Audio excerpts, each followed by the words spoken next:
हे जरांगेंचे दलाल, अतिरेकी विचारांचे लोक अशा हल्ल्यानं मला थांबवू शकत नाही. जालन्यातील हल्ल्यानंतर गुणरत्न सदावर्तेंची प्रतिक्रिया. लक्ष्मण हाकेंच्या संदर्भात ऑडिओ क्लिप व्हायरल.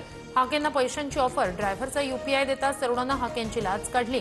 तुम्ही लाचखोर असल्यास जेलमध्ये टाका, हाकेंचं स्पष्टीकरण. हाकेंना बदनाम करण्यासाठी षडयंत्र. हाकेंनी स्वतःहून पैसे मागितले नाही. विजय वडेट्टीवारांकडून लक्ष्मण हाकेंची पाठराखण.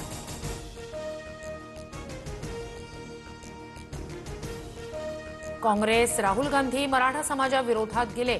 राज्यात काँग्रेसचा देव्हारा काढायला वेळ लागणार नाही, जरांगेंचा इशारा. बावनकुळेंनी जिया रद्द करण्यासाठी पुढे पाऊल टाकावं, अन्यथा ओबीसींची पिढी उद्ध्वस्त होईल. वडेट्टीवारांचं वक्तव्य.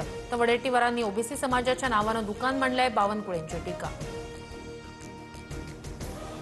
एससी आरक्षणाकडे वाकड्या नजरेनं पाहिल्यास डोळे काढून हातात देऊ. इंडिया पॅन्थर सेनेचे अध्यक्ष दीपक केदार यांचा लक्ष्मण हाकेंना इशारा. तर पुन्हा भीमा कोरेगावचा इतिहास घडेल म्हणत सचिन खरातही आक्रमक.